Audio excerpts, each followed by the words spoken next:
I recently uncovered the heartbreaking truth that the children I had raised for years weren't actually mine. DNA tests confirmed what I had long suspected. My wife had been cheating, and I had been living a lie. I filed a lawsuit for paternity fraud, exposed the truth to everyone, and made sure my wife paid the price for the years of deception. My name is Derek Caldwell. I'm 41 years old, a senior architect, and for over a decade, I believed I was the proud father of two wonderful kids, Zane and Chloe. I changed diapers, helped with homework, attended soccer games and dance recitals, and worked overtime to provide a good life for them. I had been with my wife, Isla, since our early 20s. We were high school sweethearts, or so I thought. From the outside, our family seemed perfect. However, over time, I started feeling something wasn't right. Isla had become emotionally distant, snapping at me over small things. She was constantly too tired or too busy to talk. At first, I brushed it off as burnout from parenting or stress from her job. I tried to make excuses for her, and continued to try my best. But one night everything changed. We were having dinner, and Zane was showing me a project he had made for school. Isla made a comment about how Zane was much smarter than I was at that age. It stung more than I expected, but it was the way she said it that made me uneasy. That night, as I lay in bed, her words kept echoing in my head, and something clicked. Zane didn't look like me. Neither did Chloe. I had always chalked it up to genetics, thinking they might just resemble Isla's side of the family more. But the more I thought about it, the more I couldn't shake the feeling. I didn't want to believe it, but I couldn't ignore it anymore. I secretly bought 2 DNA kits and tested both kids. I convinced myself that I just needed to put my doubts to rest. 2 weeks later, everything I thought I knew came crashing down. The results showed 0 probability that I was their biological father. I must have read the report a dozen times. It felt like being punched in the chest over and over. I couldn't breathe.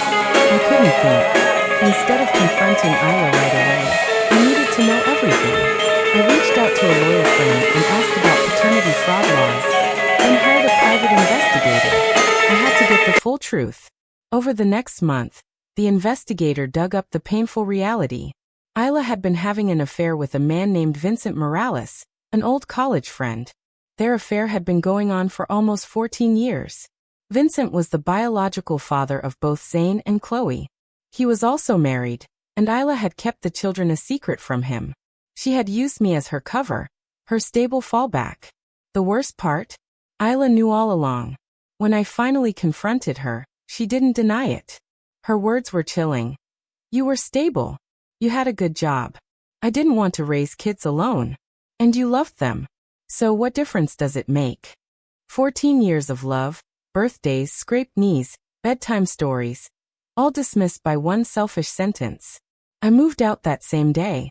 I filed for divorce and sued her for paternity fraud, citing emotional damages, financial deception, and intentional misrepresentation. My lawyer was relentless, and so was I. I wasn't going to let her walk away with half my assets after all the years of betrayal. But I wasn't done yet. Isla had built a reputation in our community. She worked in PR and often bragged about being a woman of family values. I exposed the truth, making every court record public. The community center she chaired dropped her. Her company suspended her indefinitely. Even her so-called best friends distanced themselves. Her parents, too, were disgusted by her actions. Isla called me vindictive and said I was ruining her life, but she had already ruined mine. Zane and Chloe. That part was the hardest. I loved them, and I still do. But I had to pull away. Not because they were innocent, but because every time I looked at them, I was reminded of everything I had lost, everything I had been used for. I didn't disappear completely. I sent them a letter explaining that I would always care about them, but I needed time. They were old enough to understand some of the truth, so I didn't sugarcoat it. Months went by, and Isla tried to reach out.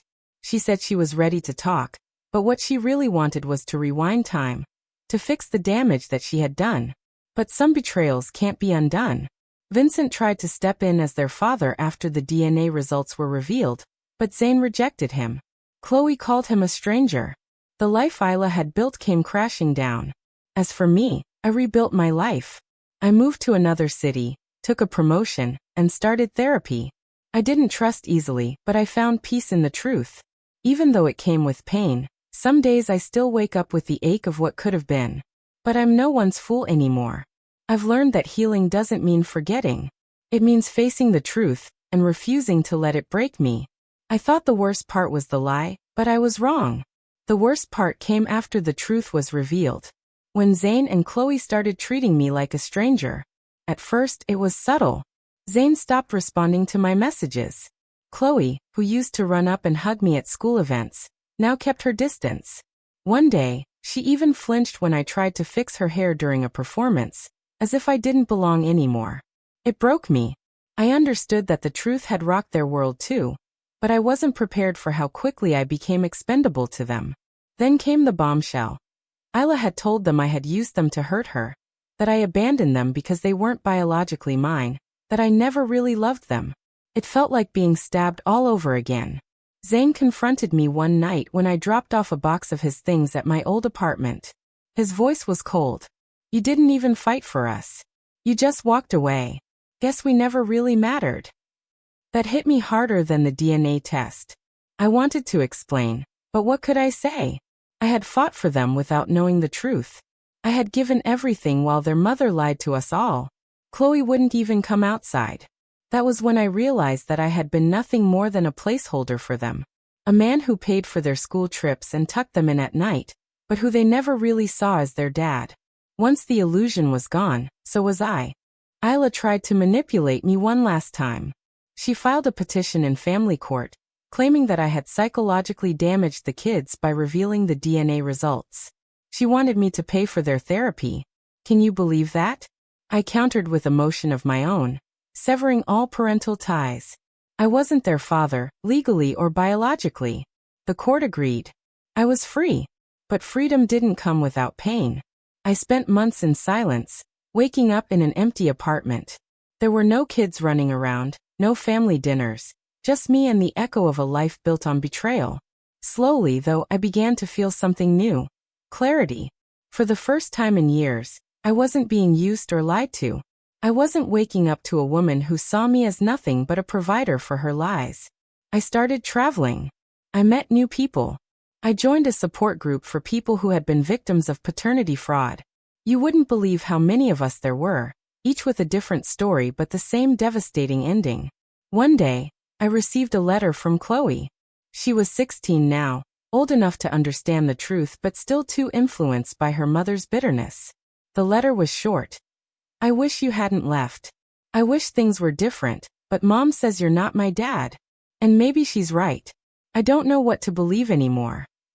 I stared at that letter for a long time. Then I burned it. Because the truth is I left. And I would do it again. Not out of spite, not to punish them, but because sometimes the only way to survive is to walk away from what you were never truly given. Isla lost everything. Her reputation, her job, her children's trust. Vincent refused to step in long term, saying it wasn't the right time. And Zane and Chloe are left with the truth. Not just that I wasn't their father, but that their mother is the one who tore their lives apart. As for me, I'm living a quiet life now. No ties, no fake smiles, just peace. Do I miss them? I do. But I miss the illusion more than the reality. Because reality built on lies is something I refuse to carry any longer. Some fathers leave because they're selfish. Others leave because they have no choice. I left because I was never given one.